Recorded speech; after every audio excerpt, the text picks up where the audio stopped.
샬롬 샬롬 샬롬 샬롬 샬롬. 하나님 사랑합니다. 여러분 주 안에서 사랑합니다. 잠언 29장은 27절까지 집중해서 15절에서 18절 비전이 없는 백성은 망하죠. 15절에 보면 잠언 29장 15절에 채찍과 꾸지람이 지혜를 주거늘 임의로 행하게 버려둔 자식은 어미를 욕되게 한다. 악인이 많아지면 죄도 많아지나니 의인은 그들의 망함을 보리라. 내 자식을 징계하라. 그리하면 그가 너를 평안하게 하겠고 때 내 마음에 기쁨을 주리라. 묵시가 없으면 백성이 방자에 행하거니와 율법을 지키는 자는 복이 있나니. 이렇게 말씀하고 있습니다.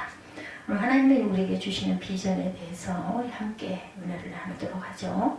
28절 말씀이죠. 잠언 29장 18절에 묵시가 없으면 백성이 방자에 행하거니와. 이 말씀은 영어 성경에 비전이 없는 백성은 망한다 이렇게 번역되어 있습니다. 오늘 우리 성도들은 이 민족의 양심이며 생명과 같다라는 걸 잊지 말아야 됩니다. 그것은 만사를 섭리하신 하나님께서 성도들을 통해서 당신의 뜻을 이루시기 때문이죠. 성도들의 양심이 비양심이 되고 진실성을 잃는다면 우리 민족에게는 비전이 있을 수가 없습니다.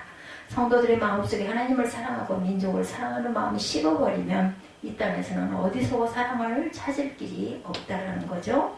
지금 우리 성도들의 마음을 사로잡고 있는 것은 과연 저와 여러분의 마음을 사로잡고 있는 것은 무엇일까요? 하나님께서 이스라엘을 책망하실 때 가장 중점적이고 적으로 책망한 사람은 하나님을 믿는 하나님의 일꾼인 선지자고 제사장이고 관리들이었습니다. 살아 숨을 쉬는 사람은 무엇인가 생각하고 바라며 살게 되죠. 그것이 없는 사람은 살아있어도 사실은 죽은 사람입니다. 60년대 대학생들이 소위 스튜던트 파워라고 하는 물결에 휩쓸려서 살았어요. 대학생들이. 그것은 사납고 무섭고 현실과 타협하지 않는 무지한 이상론을 앞세운 광기 어린 분노였는데 그 앞에서 10년 독재는 허물어집니다. 그것이 70년 중반까지 계속돼서 또 다른 독재 정권을 무너뜨리죠. 이 시대는 시대적 영웅들이 많이 배출되었던 시기이기도 합니다. 70년대 후반부터 80년대 초반까지 소위 무시대, 무관심, 무기력, 무도덕, 무신론, 무행동, 무책임, 무 이상의 모든 것이 없을 무자를 붙었어요. 80년대 방황하는 시대다. 모든 것이 정립되지 못하고 새로운 기운을 하나도 찾을 수가 없고 정처 없이 흐르는 물처럼 흐느적거리는 시대로 평화합니다. 교회도 힘을 잃고 방황을 합니다. 자꾸 비대해지지만 그 힘을 쓸 줄 모르는 시대였습니다. 말을 하고 싶어도 말을 할 수 없는 그러나 속이 끓는 그러한 시대였습니다. 그리고 90년대에 와서 우리는 처음으로 민주화를 하고 개혁이라는 것이 무엇인가를 체험하는 꿈의 시대가 옵니다. 이제 우리 교회도 꿈을 가지고 새 시대의 일꾼으로 나서야 할 때 세상에 아무리 좋은 이상을 가지고 있고 지도자들이 타고난 개혁의 의식을 가지고 있어도 성도들의 마음에 하나님을 향한 충성심이 없으면 한낱 구호에 지나지 않죠. 왜냐하면 개혁의 주체는 언제나 하나님 자신이시고 그 하나님 개혁을 그 백성들을 통해 이루시기 때문입니다. 오늘 개혁의 주체는 언제나 하나님 자신이라는 것을 잊지 않는 저와 여러분 되시기 바랍니다. 택시를 타면 택시 뒷창문에 우리가 새 시대의 주인이 되자라든가 개혁의 앞장을 서자라는 구호가 붙어있을 때가 있었어요. 그의 말은 불의의 말로 들릴지 모르 그와 같은 불의의 말로 들릴지 모르나 하나님의 섭리를 하는 사람은 그렇게 생각할 수 없을 것입니다. 역사의 수레바퀴는 택시기사분이 돌리는 것이 아니라 하나님이 당연히 돌리시는 거죠. 우리들은 꿈은 교회의 집약이 되어야 합니다. 그래서 우리 아이들은 꿈나무인 것처럼 교회가 이민족의 꿈나무가 되어야 되겠죠. 50이 넘는 사람은 시대적으로 외정치하에서 태어나서 6.25, 4.19, 5.16, 12.12 사태를 보면서 살아왔고 공산주의가 망하는 것을 보면서 살아왔습니다. 그래서 그 시대를 해석하는 안목이 넓죠. 즉 역사의식이 있다라는 이야기입니다. 이렇게 살면 좋고 저렇게 살면 망한다는 생각을 합니다. 근데 요즘 성도나 젊은이들은 그 역사의식이 희박합니다. 모두 평균화되어 중성화되고 무엇을 생각하고 사는지 모르는 그런 시대가 되었어요. 극도의 이기심과 쾌락주의가 판을 치고 있습니다. 우리가 일본 사람들을 외놈이라고 깔보지만 그 사람들은 꿈이 있는 사람들이었습니다. 그들이 우리나라를 침략한 것은 우리나라를 침략해서 지배하기 위한 게 아니라 그 작은 섬나라 사람들이 명나라를 치자고 전쟁을 일으키고 거기를 빌려달라고 한 거죠. 우리 한국 사람은 그런 꿈이나 꾸었는지 모르겠습니다. 명나라 사람이 온다면 왕이나가 무릎이나 꿇고 아부를 하는 정도, 조공을 바치는 정도. 오다 노부나가는 일본을 통일하려는 꿈을 가지고 있었습니다. 그런데 이마카야라는 사람이 많은 군대를 데리고 오다의 성을 포위합니다. 그의 군대는 겨우 3,000명밖에 안 됐어요. 오다는 이제는 죽겠구나라고 생각을 하죠. 그러나 그는 승리를 위해서라기보다는 명예로운 죽음을 위해서 전쟁을 합니다. 포위를 당한 3일 후 그는 단신으로 적진에 뛰어듭니다. 적군은 장군을 중심으로 7명의 벽을, 10중의 벽을 쌓고 있었는데 갑자기 오다의 진중에서 한 사람이 돌격해 오니까 당황합니다. 그들은 감히 그 사람이 오다라는 것을 생각지도 못했어요. 오다는 적신을 뚫고 들어가 적장 이마카야의 목을 뵙니다. 순식간에 일어난 일이에요. 적들은 지휘관을 잃고 오합지졸이 되어서 크게 패하고 맙니다. 그런 나중에 그의 용기를 묻는 사람들에게 그런 정법은 없지만 이마카야는 영토를 넓히기 위해 전쟁을 하고 나는 일본의 산불을 위해 싸웠다. 이렇게 얘기했다고 해요.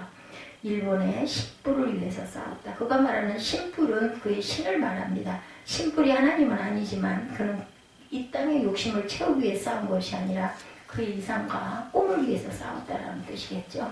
우리 하나님은 우리 모든 사람에게 이상과 꿈입니다. 하나님을 위해 우리가 살 때 그것이 우리들에게 축복이 되겠죠. 근데 요새 정말 불쾌하고 기분 나쁜 일들이 있어요. 성도들은 빛을 잃고 세상 사람처럼 되어서 영적인 중송이 되어가고 우리 학생들은 젊음이 패기를 잃고 거세된 무엇처럼 되어버렸어요. 중성화되고 있죠. 점점. 돈을 벌 때도 꿈을 위해 돈을 벌어야 합니다. 잘 먹고 잘 살기 위해 돈을 버는 것은 그 돈 때문에 망하는 것을 의미합니다. 더욱이 돈을 많이 벌어 그것을 쌓아놓고 살자는 것은 얼마나 어리석은지 예수님이 말씀하신 미련하고 둔한 바보 부자와 같습니다. 가난해도 하나님을 위한 꿈이 있고 사람들이 볼 때 시원찮아도 마음속에 하나님과 민족을 위한 열정이 있어야 합니다. 거지가 될지언정 큰 인상과 꿈을 가진 큰 인물이 되어야 되겠죠. 근데 몸은 자꾸 커지면서 교회는 자꾸 비대해지면서 사고방식은 경직되고 왜소해져서 상대할 수 없을 정도로 유치해집니다. 경영학에는 80대 20의 법칙이 있습니다. 이 법칙은 모든 분야에 적용이 되는데 어느 시대나 이 사회의 구조는 피라미드형이라고 합니다. 위에 속한 20%의 사람들이 부와 명예와 아름다운 지위를 차지하고 공산주의도 마찬가지죠. 가령 백가정을 어떤 특수한 곳에 집단 이주시켜 똑같은 농토를 주고 일을 시작했는데 5, 6년 후에는 그 중에 20%에 해당되는 사람이 80%의 사람들을 지배하고 살게 된다는 거죠. 이것은 역사적인 한 교훈이고 실상입니다.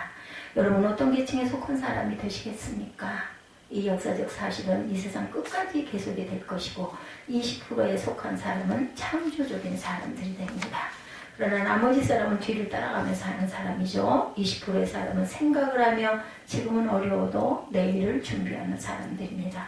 그러나 80%의 사람은 현실에 만족하고 안주하는 사람들이죠. 여러분은 어떤 사람들이 되시겠습니까? 우리는 오늘 배부르고 편안한 부자가 되어야 하는 것일까? 아니면 배고프고 고달프지만 하나님의 종으로 세상을 빛나게 사시겠습니까? 윌리엄 페더라는 사람의 쓴 글 가운데 아주 재미있는 글이 있어요. 어떤 사람이 소년 시절에 길을 가다가 5달러짜리 우리나라 돈으로는 4,000원 정도 돈을 주었어요. 가난했던 그는 그 돈이 얼마나 큰 것인지를 몰랐습니다. 그것을 가지고 자기가 하고 싶은 모든 일을 할 수가 있었어요. 그 소년은 돈이 얼마나 위력이 있는 물건이라는 것을 그때 체험을 하게 됩니다. 긁고 돈을 얻기 위해서는 땅을 보고 다녀야 한다고 생각을 했어요. 그리고 그는 평생 길바닥을 보고 다니면서 돈이 될 만한 것들을 주었습니다. 그가 평생 주운 것들은 단추가 29,519개, 머리핀이 54,172개, 수천 개의 동전을 주었습니다. 그러나 그는 부자가 되지 못했고 그것들을 줍느라고 아름다운 하늘도 땅과 꽃과 새들과 축복도 보지도 못했습니다. 이런 사람은 넉마주의 인생을 산 사람이죠. 이 사람은 돈을 줍는데 평생을 바치다가 넉마주의가 되었어요. 현실적인 넉마주의가 오늘 얼마나 많은 세상인지 모릅니다. 작년에 재작년에 세계적으로 유명하다는 몇 곳을 구경하신 분의 이야기입니다. 처음에 방문한 곳이 디즈니랜드였다고 그래요. 그곳은 용인의 자연농원과 비슷한 넓이의 위락시설이 가득한 놀이터였다고 합니다. 근데 그들이 노는 곳이 우리들과는 매우 다르더랍니다. 놀기는 노는데 과거의 동화 속에서 놀고 현실의 이상 속에서 놀고 미래의 꿈 속에서 놀더라는 거죠. 정오가 되면 넓은 곳을 돌아다니면서 놀이를 펼치는 빵가루가 있는데 미국의 개척시대로부터 우주시대까지를 극화하고 노래하고 춤을 추는 그런 놀이를 하더랍니다. 두 번째는 라스베가스를 가서 세계에서 가장 유명하다는 쇼를 구경했다고 해요. 예, 쇼라고 해서 우리나라 이게 TV에 나오는 그런 쇼인 줄 알았는데 그렇지가 않더랍니다. 춤도 추고 마술도 하지만 가장 중요한 것은 미국의 역사를 한눈에 알아볼 수 있도록 영국화한 쇼였다고 합니다. 셋째, 그들은 가는 곳마다 관광단지를 조성했는데 그 모든 관광단지가 한결같이 미국의 과거, 현재, 미래를 보여주는 꿈이 있는 볼거리를 제공하고 있었답니다. 하와이의 진주만 해도 그것이 진열되고 있었고 우리나라 민속촌 같은 하와이 포르네시아 민속촌도 그랬다고 하죠. 알렉산더 대왕이 정복할 대상이 없어 울었답니다. 그는 땅이든 사람의 마음이든 무엇인가 정복을 해야 사는데 20불에 속하는 지배 계급이었는데 미국의 케네디 대통령이 뉴 프론티어를 말합니다. 그러나 이 말은 이미 알렉산더 대왕이 한 말이에요. 그는 위대한 사람이었어요. 그는 뉴 프론티어의 정신을 자기 일생의 비전으로 삼습니다. 그의 꿈은 온 세계가 질서를 지켜서 함께 잘 살아보자는 꿈을 가진 사람이었다고 그러죠. 그는 전쟁을 했지만 그의 전쟁은 전쟁이 목적이 아니었고 신질서 속에 이루어진 하나의 세계였다고 해요. 알렉산더 대왕. 그리고 그는 결국 33세에 죽었는데 그의 꿈은 거의 종교적인 힘을 가지고 있었던 것이었다고 합니다. 징기스칸도 영토욕을 가진 사람으로 볼 것이 아니라 세계 통일의 꿈을 가진 사람으로 보아야 한다라는 설이 있습니다. 이런 의미에서 그들은 정복자가 아니라 하나님의 종교를 창시한 지도자라고 어떻게 보면 얘기할 수도 있겠다. 나폴레옹은 프랑스의 자랑이죠. 그런 유럽 통일이 꿈이었습니다. 유럽을 통일하여 세계를 하나로 하는 통일 국가를 이루는 꿈을 가졌죠. 지금도 유럽의 정치, 경제, 사상을 지배하는 신화적인 존재가 되어 있다고 그래요. 그는 끝내 사형을 당했지만 그는 꿈의 사람, 이상 속에 사는 사람이었던 거죠. 그는 유럽에 존재하는 힘이 비슷하면 서로 싸우게 되니 그것들은 훨씬 능가하는 힘이 있어서 모든 것을 하나로 집약시켜서 평화의 유럽을 만든다는 꿈을 가졌다고 합니다. 그는 헐벗고 굶주린 3만여 군대를 꿈과 이상으로 하나가 되게 했어요. 나폴레옹과 같은 꿈을 가진 패잔병들은 놀랍게 막강한 군대로 거듭납니다. 그리고 그는 그 군대로 위대한 승리를 거두게 되죠. 어떤 목공을 하시는 분이 평생에 본 돈을 대학에 기증을 한 사건이 있었습니다. 그것을 보면서 잘했다 싶지만 한편 바보가 아닌가 하는 생각을 하는 사람들도 있을 거예요. 똑똑해서인가? 죄인이어서 그런가? 혹시 죄를 지은 거 아니야? 이런 생각을 하는 사람도 있습니다. 예수님은 우리들의 꿈과 이상이죠.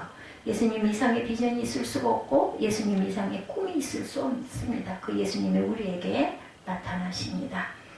빌 보라 박사는 10달러의 모금운동을 하죠. 1달러로 한 사람을 구원한다는 목표를 세웁니다. 그러므로 10억 인구를 구원한다는 꿈이었다고 그래요. 그런 이렇게 기도하면서 일을 했다고 하죠. 주연하는 당신을 바라봅니다. 내게 어떤 사업을 하고자 하는 꿈이 있는 것이 아닙니다. 당신이 나의 꿈이고 나의 진로이고 라고 기도했다고 그러죠. 예수님의 그의 비전이죠. 예수님을 위해 사는 것이 그의 유일한 소망이었습니다. 그것은 인간이 가질 수 있는 가장 가치 있고 의미 있는 일입니다. 땅에 구덩이를 파놓으면 그 구덩이에 언젠가 물이 가득 고이죠. 구원의 방주. 그것이 구원의 방주가 되어야 되죠. 옛날 이스라엘을 구원하기 위해서 모세의 꿈을 꿔야 합니다. 민족을 구원하기 위해서 목숨을 걸고 금식 기도를 하던 에스더의 꿈을 가져야 되죠. 자기 동족이 구원 얻기 위해서는 내가 그리스도께 끊어지는 일이 있어도 좋다라는 천국을 건 헌신이 있어야 합니다. 바울이 그렇게 얘기했죠. 나의 가족이 구원을 얻는다면 이렇게 얘기합니다. 그리고 우리의 꿈은 우리들의 시대에서 끝나는 것이 아니고 우리들이 했던 하나님의 일을 우리 자식들이 계속해서 할 수 있도록 꿈을 꾸어야 합니다. 꿈이 있다는 것은 우리가 사는 길이고 꿈이 없다는 것은 망하는 길이죠. 우리 모두 위로 하나님의 영광을 돌리고 아래로 우리들과 우리들의 후손들의 축복을 기대하고 옆으로 넓게 주님의 복음을 전하는 꿈에 세상 꿈에 하나님의 나라를 세우는 저와 여러분이 되시기를 주님의 이름으로